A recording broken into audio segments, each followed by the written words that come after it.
Assalamu alaikum students, बिस्मिल्लाहिर्रहमानिर्रहीम। Hopefully you are enjoying good health. और काफ़ी दिनों के बाद आज हम नेक्स्ट टॉपिक की तरफ आ रहे हैं, नेक्स्ट थ्योरम। और इस थ्योरम को करने के लिए सबसे पहले तो ये क्लियर होना चाहिए कि क्या आपने पिछले थ्योरम को अच्छी तरह से लर्न कर लिया है, यानी उसकी स्टेटमेंट क्या थी। Any point on the right bisector of a line segment is equi distant from its and point. यानी वहाँ पर हमने क्या कहा था कि एक पॉइंट है जो राइट बाइसेक्टर के ऊपर है। आपने प्रूव करना था कि उस पॉइंट का लाइन सेगमेंट के दोनों एंड पॉइंट से फासला क्या था, एक जैसा था। अब जो अगला थ्योरम है आप लोगों ने बड़ा गौर से इसको सुनना है। ये पिछले थ्योरम का कन्वर्स है। कन्वर्स क्या होता है कि उसी के उलट बात, मतलब उसी बात को लेकर घुमा दिया जाता है। यानी पहले वहाँ पर जो दिया हुआ था वो गिवन्स को प्रूफ में कर दिया और प्रूफ को अब किस में कर देंगे, गिवन में कर देंगे। ये चीज़ क्या हो जाती है, कन्वर्स हो जाती है। यानी जो चीज़ वहाँ पर गिवन में थी वो यहाँ पर प्रूफ में आ जाएगी, जो चीज़ वहाँ पर प्रूफ करनी थी वो यहाँ पर क्या होगी, गिवन होगी। ठीक है, अब ज़रा स्टेटमेंट गौर से पढ़िएगा। और मैंने आपको पहले भी बताया था, इससे पहले वाला गिवन में आता है और इसके बाद वाला टू प्रूफ में आता है। यानी इससे पहले जो भी होगा थ्योरम की स्टेटमेंट में वो हमें गिवन होगा और इसके बाद जो होगा वो हमें क्या करना होगा, प्रूफ करना होगा। तो अब देखते हैं इससे पहले क्या आ रहा है। एनी पॉइंट यानी कोई एक पॉइंट है, इक्वी डिस्टेंट यानी हम फासला है, इक्वी डिस्टेंट होता है हम फासला, from the end points of a line segment. यानी एक लाइन है जिसके एंड पॉइंट से उस पॉइंट का फासला क्या है, एक जैसा है। ठीक है, ये हमें क्या हो गया, गिवन हो गया। Is on the right bisector of it, यानी हमने प्रूव करना है कि वो जो पॉइंट है वो किसके ऊपर आ रहा है, ऑफ इट, मतलब इट से मुराद यहाँ पर है लाइन सेगमेंट। यानी कि वो पॉइंट जो है वो उस लाइन सेगमेंट के ऊपर के राइट बाइसेक्टर के ऊपर आ रहा होगा। ठीक है, राइट बाइसेक्टर की डेफिनेशन एक दफ़ा फिर आपके लिए रिवाइज कर रही हूँ। क्या थी राइट बाइसेक्टर की definition, a line which is perpendicular to a line segment, यानी एक ऐसी लाइन जो किसी लाइन सेगमेंट के ऊपर परपेंडिकुलर भी हो, and pass through it's mid point, passing through it's mid point, यानी वो उसके मिड पॉइंट में से भी गुजरनी चाहिए। ठीक है, फिगर बनाते हैं, फिगर को लेकर फर्दर थ्योरम को प्रूव करते हैं। ये मैंने फिगर बनाई है आपके सामने और सिर्फ इतनी बनाई है कि गिवन तक की बात की है कि एक पॉइंट है P, एक लाइन सेगमेंट है AB, इस पॉइंट P का फासला जितना A से है उतना ही B से है, ये उसने दिया हुआ है। अब आपने प्रूफ करना है कि अगर यहाँ से एक राइट बाइसेक्टर गुजारा जाए तो ये पॉइंट P उसके ऊपर होगा। यानी आपने प्रूफ करना है कि पॉइंट P से अगर कोई राइट बाइसेक्टर आए तो ये पॉइंट P उस राइट बाइसेक्टर के ऊपर होगा। अब आपने सबसे पहले तो राइट बाइसेक्टर प्रूफ करना है। राइट बाइसेक्टर प्रूफ करने के लिए आपको क्या करना पड़ेगा, दो चीज़ें प्रूफ करनी पड़ेंगी। एक कि P से जो भी हम लाइन परपेंडिकुलर गिराएंगे या जो भी लाइन हम लोग ड्रॉ करेंगे वो इस AB के मिड पॉइंट में से गुजरनी चाहिए। दूसरा, इस P से हम जो भी लाइन गुजारेंगे वो इसके ऊपर क्या होनी चाहिए, परपेंडिकुलर होनी चाहिए, यानी उसको इस लाइन के ऊपर 90 डिग्री का एंगल बनाना पड़ेगा। ठीक है, तो गिवन क्या हो गया, फिर गिवन हो गया AB is a line segment. मैंने आपके सामने ड्रॉ भी कर दिया कि AB is a line segment है। पॉइंट P, हम जो उसने हमें एनी पॉइंट कहा था ना, हमने उसका नाम क्या रख लिया, point P। Point P is such that, कहता है पॉइंट P ऐसी पोजीशन पे है कि पॉइंट P का जितना फासला A से है उतना ही फासला B से है, यानी PA बराबर है PB।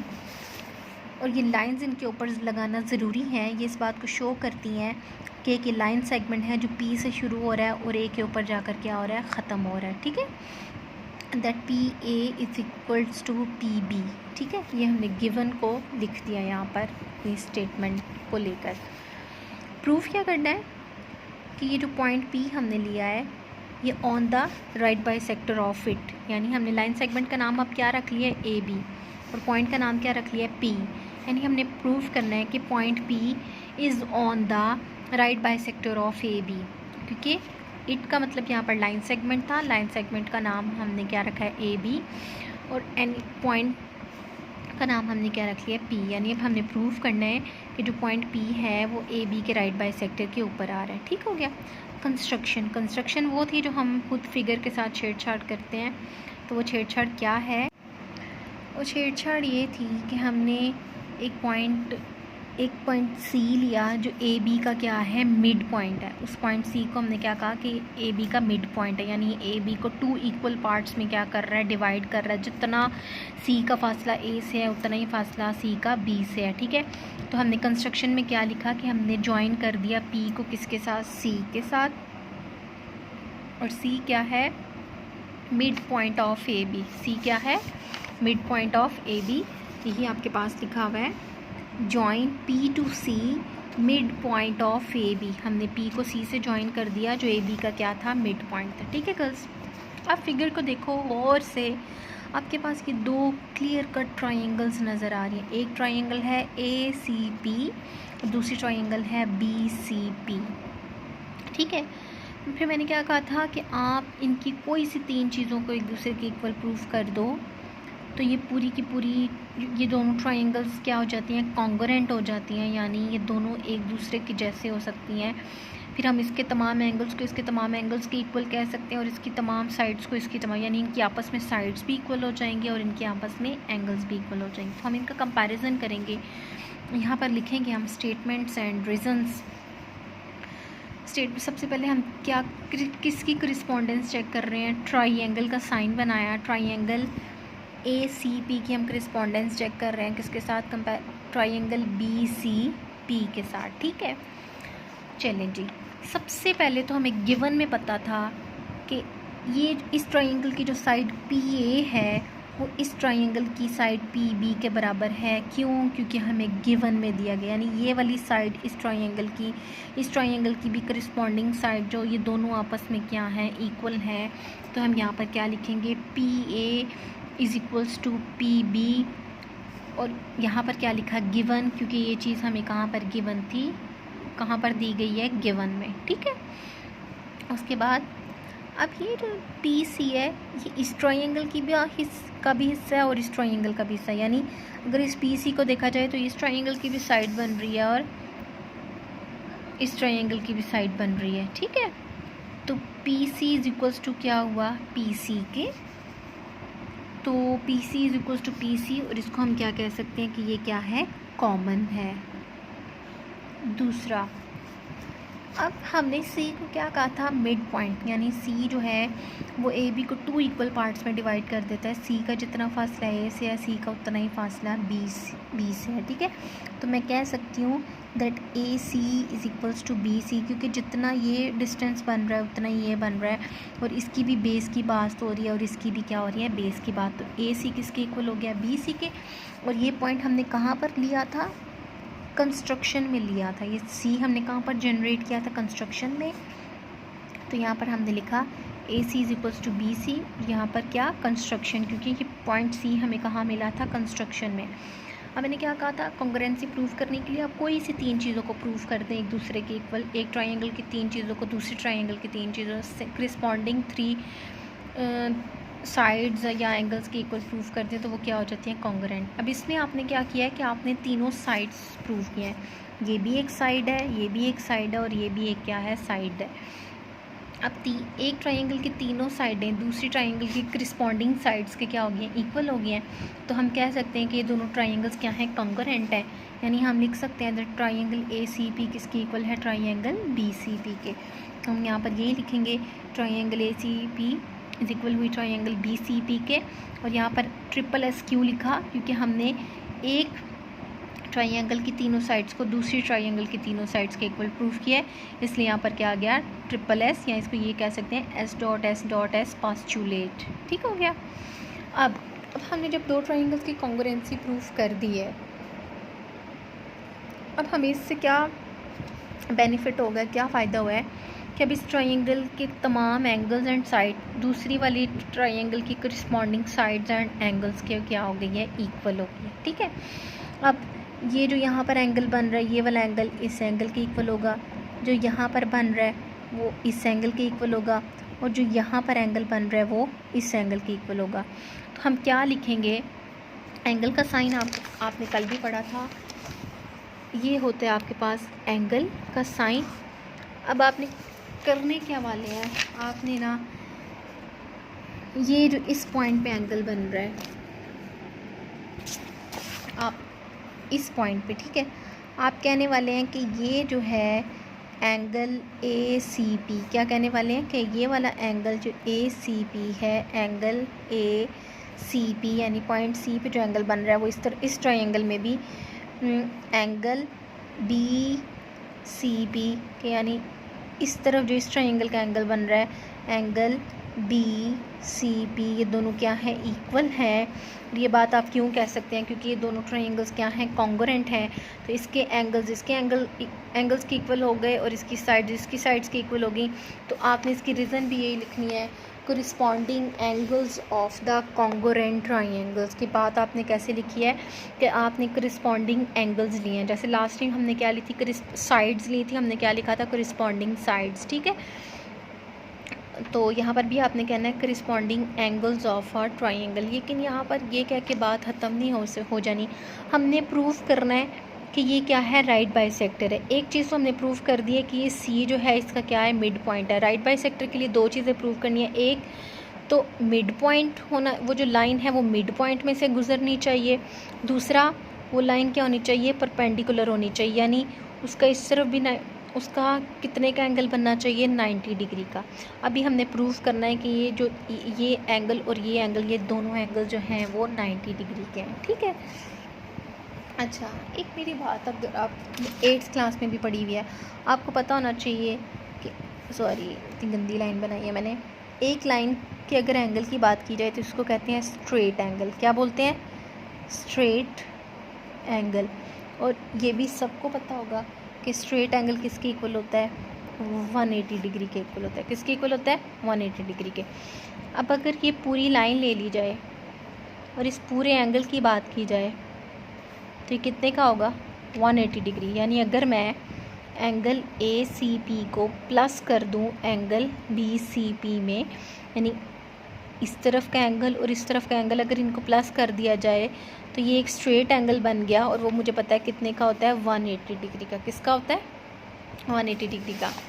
तो अगर आप देखो तो आगे उसने बात भी यही लिखी हुई है, that but measurement of angle A C P plus measurement of angle B C P is equals to किसके है, 180 डिग्री के, क्योंकि ये क्या है, सप्लीमेंट्री एंगल्स हैं। क्या हैं, सप्लीमेंट्री एंगल्स वो एंगल्स होते हैं कि अगर आप दो एंगल्स को प्लस करें तो वो किसके इक्वल आ जाए, 180 डिग्री के इक्वल आ जाए, तो आप उसको क्या कहते हो, सप्लीमेंट्री एंगल्स। इसलिए उसने यहाँ पर ये चीज़ लिखी हुई है कि क्या है, सप्लीमेंट्री एंगल्स। क्या आपने एंगल ए सी पी, चूँकि वो एक स्ट्रेट लाइन है, जब हमने इन दोनों एंगल्स को प्लस किया तो फिर एक स्ट्रेट एंगल बन गया। स्ट्रेट एंगल कितने डिग्री का होता है, 180 डिग्री का, ठीक है।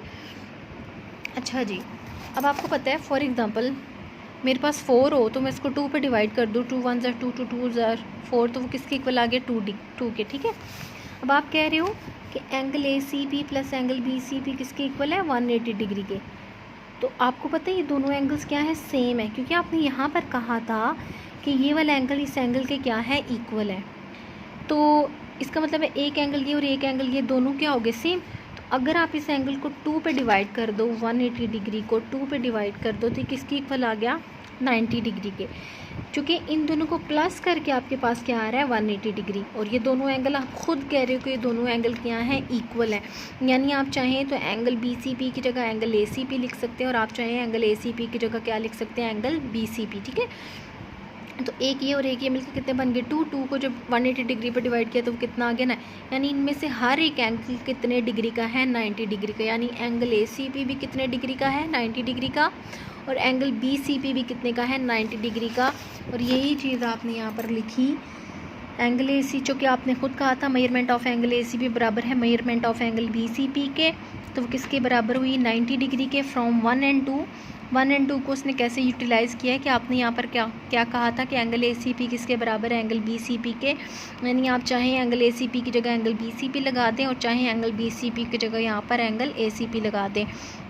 तो ये दोनों इक्वल हैं। जब प्लस हुए तो 2 और 2 को जब 180 से डिवाइड किया तो वो कितना आ गया 90 डिग्री, यानी इनमें से हर एक एंगल कितने डिग्री का है 90 डिग्री का, यानी एंगल ACB भी 90 डिग्री का है और एंगल BCB भी क्या है 90 डिग्री का। यानी यहाँ से ये बात पता चली कि जो एंगल यहाँ पर बन रहा है और जो एंगल यहाँ पर बन रहा है ये दोनों कितने के हैं 90 डिग्री के। और आपको पता है जो 90 डिग्री के एंगल, अगर कोई लाइन किसी दूसरी लाइन के ऊपर 90 डिग्री का एंगल बनाए तो वो राइट एंगल अगर बनाए तो वो लाइन दूसरी लाइन के ऊपर क्या होती है, हमेशा परपेंडिकुलर होती है। यानी अगर एक स्ट्रेट लाइन दूसरी स्ट्रेट लाइन के ऊपर 90 डिग्री का एंगल बनाए, यानी 90 डिग्री का फॉर एग्ज़ाम्पल अगर ये एंगल है तो मैं कह सकती हूँ कि ये फॉर एग्ज़ाम्पल अगर ये लाइन AB हो और ये लाइन CD हो तो मैं कह सकती हूँ कि AB जो है वो परपेंडिकुलर है CD के ऊपर, ठीक है। अब ये भी 90 डिग्री का एंगल बन रहा है और ये भी 90 डिग्री का एंगल बन रहा है, इसका मतलब है आप कह सकते हो कि ये जो लाइन PC है वो AB के ऊपर क्या है, परपेंडिकुलर है। तो नेक्स्ट पॉइंट भी उसने ये लिखा हुआ है कि PC जो है वो परपेंडिकुलर है। ये परपेंडिकुलर का साइन होता है किसके ऊपर, AB के ऊपर, क्योंकि यहाँ पर हमने प्रूफ किया है कि एंगल ACB भी किसके बराबर 90 डिग्री की और एंगल BCB भी किसके बराबर 90 डिग्री की, इसलिए उसने यहाँ पर क्या लिखा है, कंस्ट्रक्शन लिखी है, प्रूफ्ड लिखा है, ठीक है। फिर आपने ये भी प्रूफ कर दिया था कि ये जो पॉइंट C है इसका जितना फासला A से है उतना ही फासला क्या था, B से है, यानी ये C जो है इसका क्या बना था, मिड पॉइंट। तो इसका मतलब है, ये हमने बात कहाँ की थी, कंस्ट्रक्शन में। और इसका मतलब है ये जो लाइन PC है ये क्या होगी, राइट बाइसेक्टर होगी। क्यों, क्योंकि हमने दोनों शर्तें पूरी कर दी। हमने ये भी बता दिया कि PC इसके ऊपर क्या है, परपेंडिकुलर है, और हमने ये भी कह दिया है कि C का जितना फासला A से है C का उतना ही फासला क्या है, B से है। इसका मतलब है हमें पता चला, हमने ये प्रूव करना था कि ये पॉइंट P क्या राइट बाइसेक्टर के ऊपर आ रहा है या फिर नहीं। तो हमने प्रूव कर दिया कि चूँकि ये PC ही राइट बाइसेक्टर बन गया है, इसका मतलब है कि ये जो पॉइंट P है ये राइट बाइसेक्टर के ऊपर है। तो यही चीज़ हमने अल्टीमेटली लिख दी, प्रूव कर दिया है कि PC is the right bisector of AB। हमने प्रूव कर दिया PC राइट बाइसेक्टर है किसका, AB का। तो अब देखें PC ही राइट बाइसेक्टर है तो पॉइंट P किसके ऊपर फिर आ रहा है, राइट बाइसेक्टर के ऊपर ही आ रहा है। तो ये प्रूफ हो गया that point P is on the right bisector of AB। तो यही है थ्योरम, होपफुली आपको समझ आ गई होगी। इसको अच्छे से आपने लर्न करना है और याद करके लिखना भी है।